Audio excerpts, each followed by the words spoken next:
Hello guys, welcome to our channel. Today I am going to show you how to clear chat on WhatsApp. Okay, so let's get started. Then first of all click on WhatsApp app. Okay,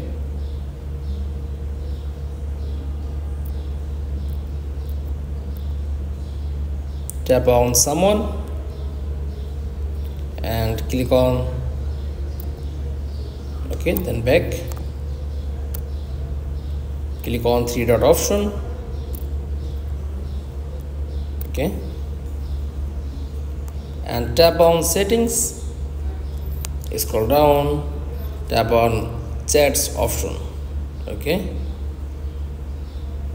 then scroll down, tap on clear all chats, just click, then add phone number and clear all chats. That's all. Thanks for watching. Please like, comments and subscribe.